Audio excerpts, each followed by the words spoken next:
All right, customers complaining about the car not shifting and not turning on. What happens is there's a little link right here, linkage, and it comes right out.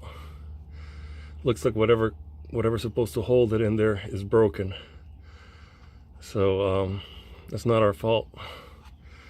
But I don't know. You're gonna have to call the customer and see how we're going to work this out. I got 3 hours, hour and a half here, 30 minutes troubleshooting, and I'm gonna have an hour and a half drive back. That's it.